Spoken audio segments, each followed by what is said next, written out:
Hello dear friends, कैसे हैं आप सभी।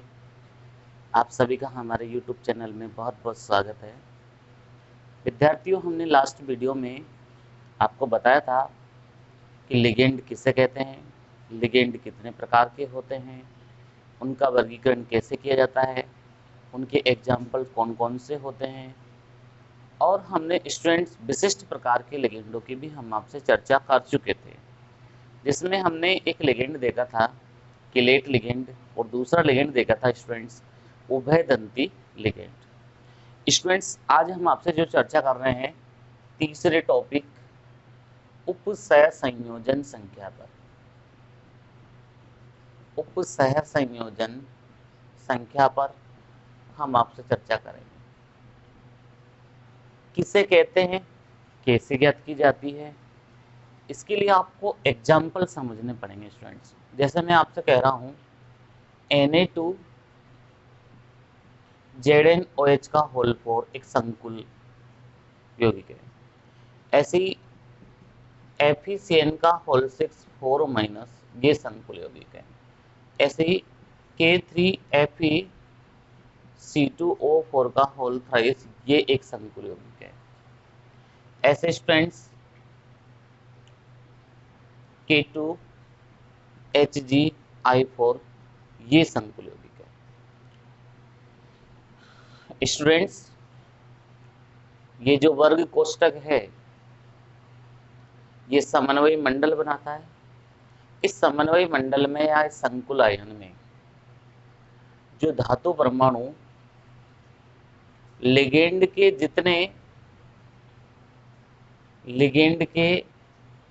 जितने दाता परमाणु से उपसह संयोजक बंध बनाता है, यानी कि लिगेंड द्वारा धातु के साथ बनाए गए उपसह संयोजक बंधों की संख्या किस नाम से जानी जाती है, उपसह संयोजन संख्या। देखिए, हमने केवल उपसह संयोजक बंधों की संख्या देखी है, जिसको हम शॉर्ट में कोऑर्डिनेशन नंबर कहते हैं। विद्यार्थियों, उपसह संयोजन संख्या का दूसरा नाम क्या होता है, समन्वय संख्या, ये नाम होता है, जिसको शॉर्ट में इंग्लिश में क्या कहते हैं, कोऑर्डिनेशन नंबर कहते हैं। विद्यार्थियों, इसमें केंद्रीय धातु आयन से जुड़ने वाले लिगेंड 4 है और ये सब एक दंतुक लिगेंड है, तो 4 उपसह संयोजक बंध बनाएंगे, इसलिए कोऑर्डिनेशन नंबर क्या हो जाएगा, 4 होगा। स्टूडेंट्स, इसमें धातु से 6 एक दंतुक लिगेंड जुड़े हुए हैं, तो कोऑर्डिनेशन नंबर कितना हो जाएगा, 6 हो जाएगा। स्टूडेंट्स, इसमें धातु से लिगेंड तो 3 जुड़े हुए हैं, लेकिन ये जो ऑक्जेलेटो लिगेंड होता है स्टूडेंट्स, ये एक द्विदंतुक लिगेंड होता है। मतलब एक लिगेंड में 2 दाता परमाणु पाए जाते हैं। तो विद्यार्थियों, 3 लिगेंड में कितने दाता परमाणु होंगे, 6 दाता परमाणु होंगे। तो कितने उपसह संयोजक बंधों का निर्माण करेंगे गाइस, तो ये 6 सिग्मा बंधों का, उपसह संयोजक बंधों का निर्माण करेंगे। तो यहाँ 6 उपसह संयोजक बंध बन जाएंगे। तो स्टूडेंट्स, उस कंडीशंस में हम यहाँ पर कोऑर्डिनेशन नंबर कितना बताएंगे, 6 बताएंगे। गाइस, ये हमें मरकरी से 4 आयोडीन जुड़ी हुई है, आयोडाइड आयन जुड़े हुए लिगेंड के रूप में, तो ये एक दंतुक लिगेंड है। तो उस परिस्थिति में बच्चों क्या बन जाएगा, यहाँ पर 4 उपसह संयोजक बंधों का निर्माण होगा। तो कोऑर्डिनेशन नंबर कितना हो जाएगा स्टूडेंट, 4 6 6 4। ओके, मैं उम्मीद करूँगा आपको समझ में आएगा। बहुत सिंपल लैंग्वेज में मैं आपको लिखा रहा हूँ, चलिए आप लिखिए। किसी संकुल आयन में किसी संकुल आयन में लिगेंड के दाता परमाणु केंद्रीय धातु आयन से केंद्रीय धातु आयन से जितने उपसह संयोजक बंध बनाता है जितने उपसह संयोजक बंध बनाता है वह संकुल आयन की उपसह संयोजन संख्या कहलाती है। वह संकुल आयन की उपसह संयोजन संख्या कहलाती है। स्टूडेंट्स, ये 4 एग्जाम्पल नोट कर लीजिए आप उपसह संयोजन संख्या के बारे में। पहला एग्जाम्पल Na2ZnOH का होल 4 लिख लो। दूसरा FeCN का होल 6 4 माइनस 6 लिख लो। तीसरा K3FeC2O4 का होल थ्राइस 6 लिख लो। K2HgI4 का 4 लिख लो। ओके गाइज, चलिए बच्चों, अब हम इसी से बिल्कुल जुड़ा हुआ अगला टॉपिक ले लेते हैं। उस अगले टॉपिक का नाम है हमारा ऑक्सीकरण संख्या। स्टूडेंट, इस नाम से आपका परिचय है सही, पहले से ही है, ऑक्सीकरण संख्या से, ऑक्सीडेशन नंबर से। बच्चों, इसकी परिभाषा क्या होती है? किसी संकुल आयन में केंद्रीय परमाणु से जुड़े हुए लिगेंडों को उनके इलेक्ट्रॉन युग्म के साथ हटाते हैं, तो हटाने के पश्चात केंद्रीय धातु आयन पर उपस्थित आवेश को ही ऑक्सीकरण संख्या कहते हैं। स्टूडेंट्स, इसमें ऑक्सीकरण संख्या निकालने के कुछ नियम होंगे। जैसे मैं आपसे बात करता हूँ, NiCO का होल 4 है। अब मेरे से कहा गया कि इस धातु का ऑक्सीकरण अंक निकालिए, तो आप पहले संकुल की प्रकृति देखो। ये संकुल कैसा है? उदासीन है। तो संकुल जब उदासीन होता है विद्यार्थियों, तो धातु और लिगेंड का जो आवेश होता है वो शून्य के बराबर होता है। धातु पर जो भी आवेश आएगा और लिगेंड का जो भी आवेश होगा, उनका योग क्या हो जाएगा? शून्य हो जाएगा। फिलहाल यहाँ पर ऑक्सीकरण संख्या निकालने की क्या ट्रिक रहेगी? जिस धातु का आपको ऑक्सीकरण निकालना है उसको आप x मान लेते हैं, प्लस लिगेंड यहाँ 4 है तो 4 लिख देंगे। अब देखेंगे इस लिगेंड पर आवेश कितना था। तो गाइज, मैंने आपको बताया था CO एक उदासीन लिगेंड है जिसका नाम कार्बोनिल है। तो उस परिस्थिति में इस पर आवेश कितना रहेगा? 0 रहेगा। अब ये उदासीन प्रकृति का संकुल है, तो गाइज बराबर क्या हो जाएगा? 0। तो x बराबर क्या होगा गाइज? यहाँ पर 0 हो जाएगा। स्टूडेंट्स, इसी कैटेगरी का एग्जाम्पल ले, लेकिन अब संकुल जो है आपका ऋणायन है। ये संकुल तो उदासीन था, अब संकुल ऋणायन है। जब कोई संकुल आयनित होता है तो धातु और ऋणावेश का, धातु और लिगेंडों के आवेश का जो योग होता है संकुल पर उपस्थित आयन के आवेश के तुल्य होता है। जैसे हमें निकल का ऑक्सीकरण अंक निकालना है गाइज, तो इसको क्या मान लो? x मान लो। Cl पर चार्ज -1 होता है और जो आवेश है 2 माइनस, वो बिना बदले दूसरी तरफ आप ऐसे लिख सकते हैं। तो गाइज x -4 बराबर -2, x बराबर -2 + 4 बराबर +2। Okay guys, students next example देखिए, CuNH3 का होल 4 2+। गाइज ये संकुल धनायन है। ये संकुल क्या है? धनायन है। अब इसमें कॉपर के ऊपर हमको चार्ज ज्ञात करना है, x पुट कर लीजिए +4। लिगेंड उदासीन है, इस पर आवेश 0 होता है, 0। अब देखिए स्टूडेंट, ये 2+ है, बिना आवेश के परिवर्तित हुए ये हो जाएगा। तो गाइज x बराबर क्या हो जाएगा? +2 हो जाएगा। ओके गाइज, तो इस तरीके से हम ऑक्सीकरण संख्या का निर्धारण कर सकते हैं उदासीन संकुल में और आवेशित संकुल में। और भी हम प्रैक्टिस कर सकते हैं गाइस। देखिए PT NH3 का होल 4 Cl2 Br2। गाइज इसमें प्लेटिनम का ऑक्सीकरण हमको निकालना है, तो हम क्या करेंगे गाइज? x + 4 × 0, ठीक है, +2 × Cl -1 होता है, +2 × -1। अब ये उदासीन है गाइज, तो हम इसको 0 लिख देंगे।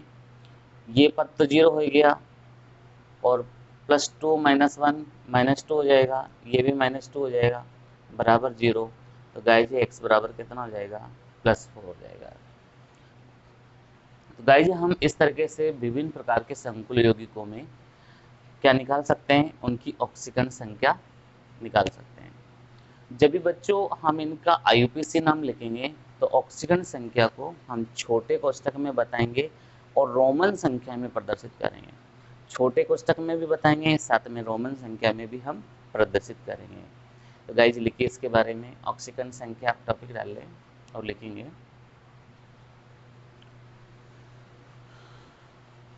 किसी संकुल यौगिक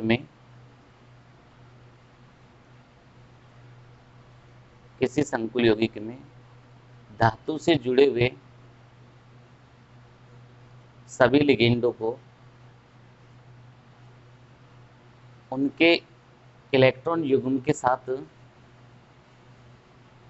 हटाने पर धातु पर उपस्थित आवेश को ही ऑक्सीकरण संख्या कहते हैं।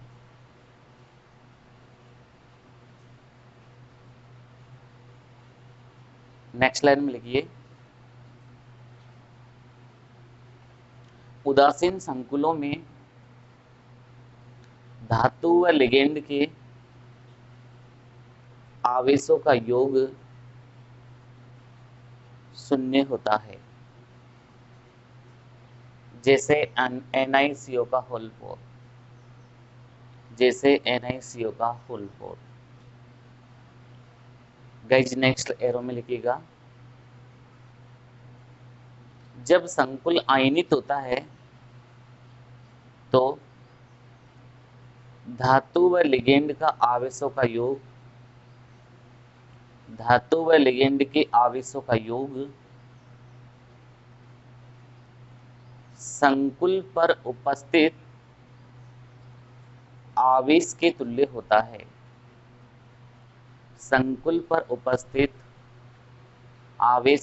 होता है। गाइज नेक्स्ट रो में लिखना, ऑक्सीकरण संख्या को छोटे कोष्ठक में रोमन में प्रदर्शित करते हैं। ओके गाइज, अब आप ये चारों एग्जाम्पल विद सॉल्यूशन नोट करिए 1 बाय 1। पहले NaCO का होल 4, इस तरह से x बराबर 0 प्राप्त करेंगे। दूसरा NiCl का होल 4 2 माइनस, इसके लिए x बराबर +2 प्राप्त करेंगे। आप इसमें याद रखिएगा, इधर उधर नहीं कर दे।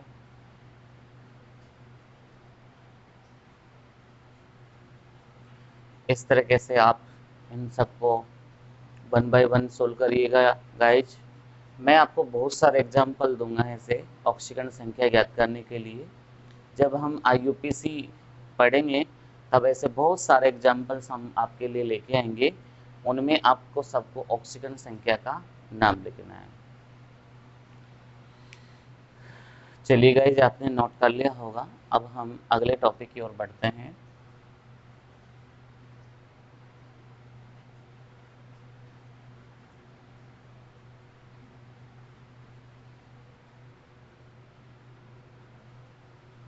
गाइज हमारा अगला टॉपिक होगा 5वां,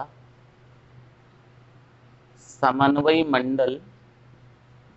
मंडल को हम परिसर भी कह सकते हैं गाइज,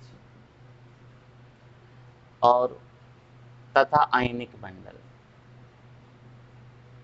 आयनिक मंडल का गाइज मैंने आपको दूसरा एक नाम और बताया था, प्रतिआयन,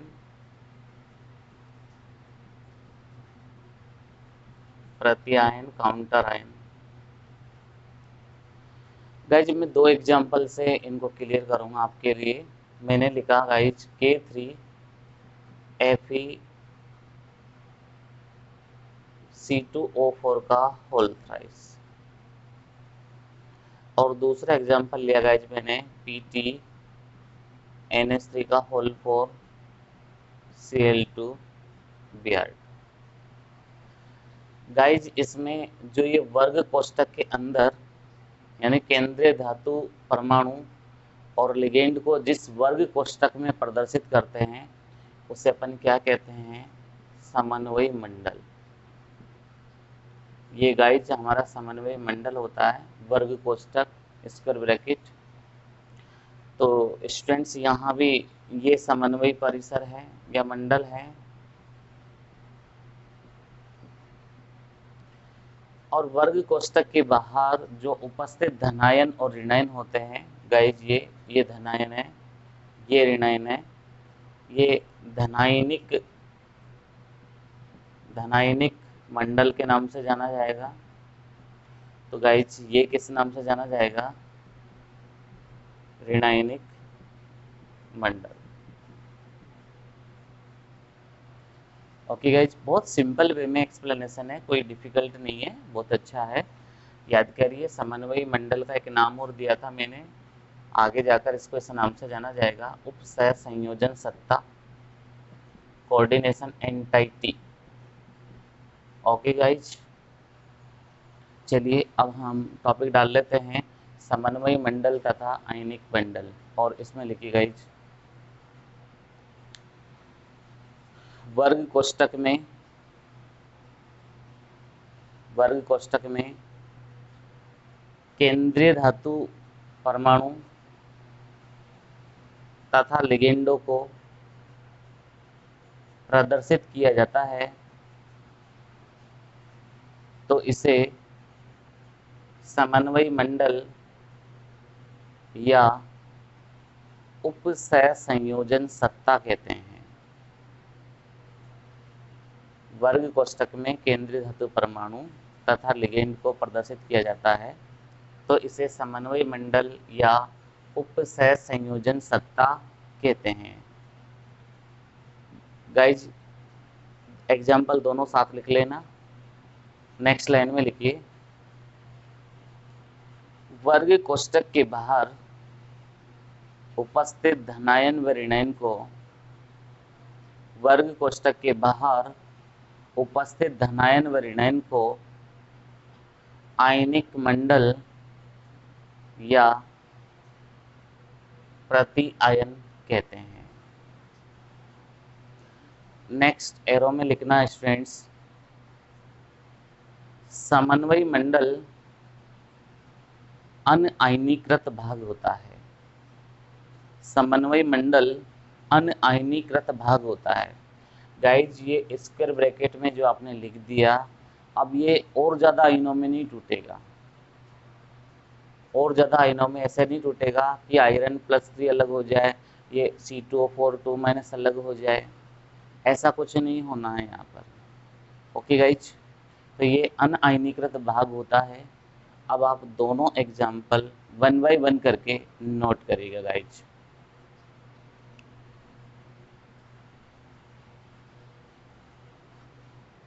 एक एक करके आप इसको नोट कर लीजिएगा।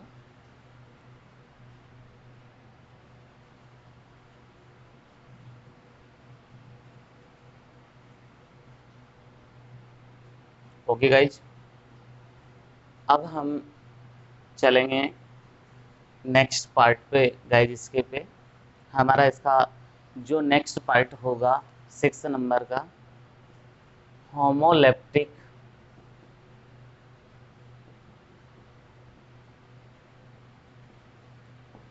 व हेटेरोलेप्टिक संकुल। गाइज मैं जो भी आपको पढ़ा रहा हूँ आपके सिलेबस के पैटर्न के अकॉर्डिंग एक एक चीज़ समझा के पढ़ा रहा हूँ, और आप अपने राजस्थान बोर्ड की जो बुक है उसमें इनकी एक एक बात को समझ सकते हैं, देख सकते हैं। आप यहाँ बेसिकली समझने का ही प्रयास कर रहे हैं। जैसे मैं आपसे कहूँ कि होमोलेप्टिक संकुल आप बताइए, मैंने कहा Na2ZnOH का होल 4। होमोलेप्टिक संकुल किसे कहते हैं? वे संकुल जिनमें केंद्रीय धातु परमाणु से लिगेंड के एक समान परमाणु जुड़े होते हैं।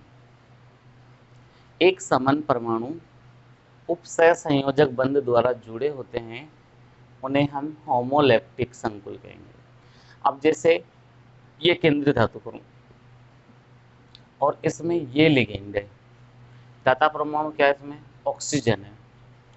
तो ये 4 लिगेंड हो गए एक ही जैसे, और इन सब में दाता परमाणु क्या है? ऑक्सीजन। अब ऐसी कैटेगरी आती है तो आप इसको किस नाम से जानोगे? होमोलेप्टिक संकुल। गाइज अगर हम इसको अनोदर वे में समझे, हम ऐसे कहे CONH3 का होल 5 BrSO4। तो गाइज इसमें एमीन लिगेंड केंद्रीय धातु परमाणु ये रहा, एमीन में नाइट्रोजन एटम क्या होता है, दाता परमाणु होता है। ब्रोमाइड आयन में ब्रोमाइड आयन नहीं होता है। तो यहाँ बी आर दाता परमाणु का काम कर रहा है, जो कि नाइट्रोजन दाता परमाणु से भिन्न होता है। यानी कि जब वे संकुल जिनमें केंद्रीय धातु परमाणु से लिगेंड के भिन्न भिन्न दाता परमाणु उपसह संयोजक बंध बनाते हैं, तो आप उसे होमोलेप्टिक संकुल की जगह पर किस नाम से जानेंगे, हेटेरोलेप्टिक संकुल। ओके गाइज, तो एक टॉपिक आप डाल लीजिए, होमोलेप्टिक व हेटेरोलेप्टिक संकुल। इसमें आप लिखिए गाइज,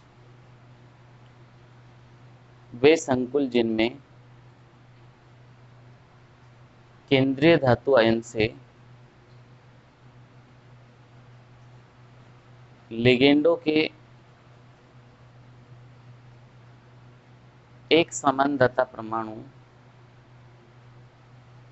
उपसहसंयोजक बंध बनाते हो,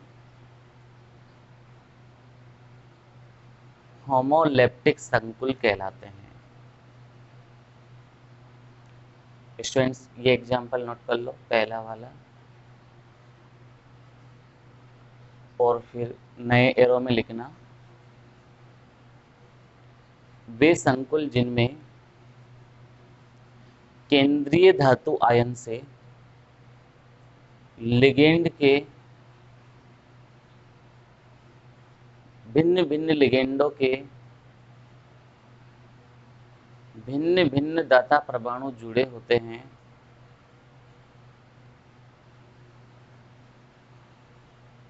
तो उन्हें हेटेरोलेप्टिक संकुल कहते हैं। भिन्न भिन्न दाता परमाणु जुड़े होते हैं, अब आप उसको चाहे तो ऐसे भी लिख सकते हैं, भिन्न भिन्न दाता परमाणु उपसहसंयोजक बंध द्वारा जुड़े होते हैं, हेटेरोलेप्टिक संकुल कहते हैं। गाइज, ये एग्जाम्पल नोट कर लो, एग्जाम्पल बहुत बन सकते हैं, कोई समय से इनकी सीमा नहीं है, बहुत सारे एग्जाम्पल्स बना सकते हैं हम, लेकिन हमको समझ में आना चाहिए एग्जाम्पल कितने ही क्यों ना हो। ओके गाइज, नोट कर लीजिएगा। और अगला हम टॉपिक ले रहे हैं गाइज इसमें, और वो है अगली टर्मिनोलॉजी, समन्वयी बहुफलक। समन्वयी बहुफलक, जिसको हम कोऑर्डिनेशन पॉलीहेड्रा कहते हैं। Coordination polyhedra. गाइज, ये क्या होता है, किसी भी संकुल आयन में धातु से जुड़े लिगेंड की दिक् स्थान व्यवस्था होती है।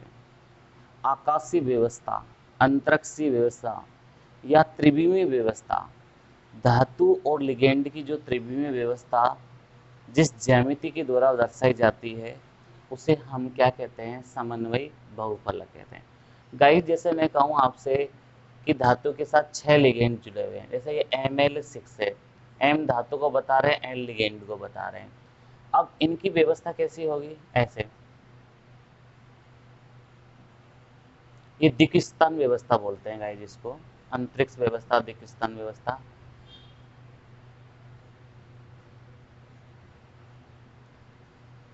ये देखिए गाइस,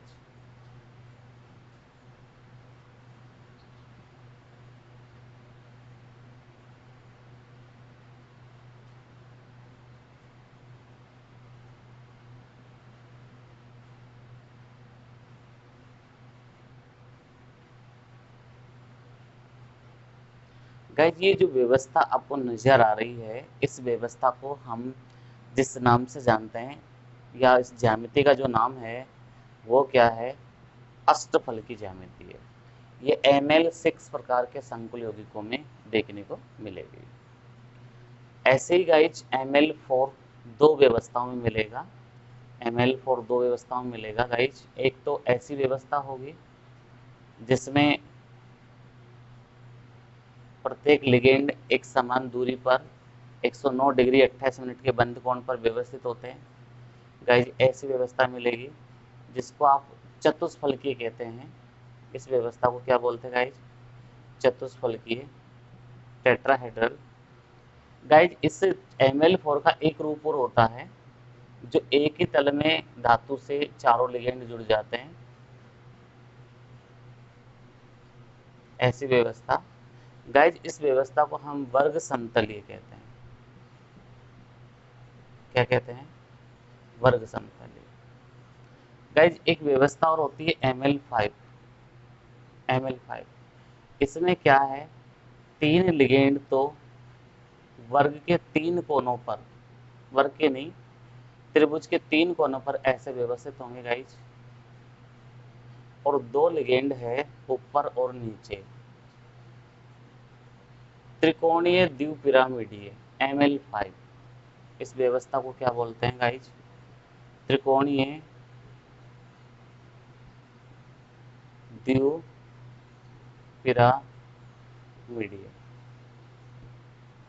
तो ये सब क्या है? समन्वयी बहुफलक है।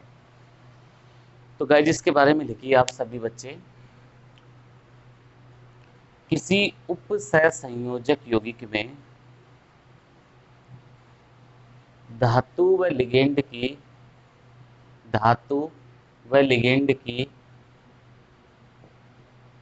दिक् स्थान व्यवस्था को दर्शाने वाली ज्यामिति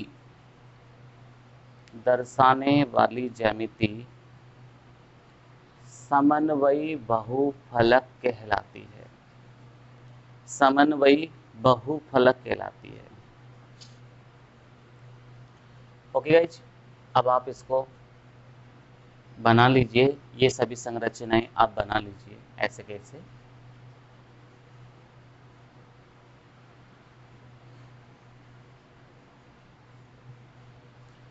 तो गाइज आज के वीडियो लेक्चर में हमने आपको ऑक्सीकरण संख्या बताई, उपसहसंयोजन संख्या बताई, हमने होमोलैप्टिक व हेटेरोलैप्टिक संकुल के बारे में आपको बताया। इसके अलावा हमने समन्वयी बहुफलक के बारे में आपको बताया। ओके गाइज, तो आज के वीडियो लेक्चर में हम इन्हीं टॉपिकों के बारे में आपसे चर्चा करेंगे। इसी तरीके से हमारे आप वीडियो लेक्चर को देखते रहिए, लाइक करेंगे, शेयर करेंगे और सब्सक्राइब करेंगे। तब तक के लिए आप सबको बहुत बहुत धन्यवाद। Okay guys, thank you everyone for watching my video.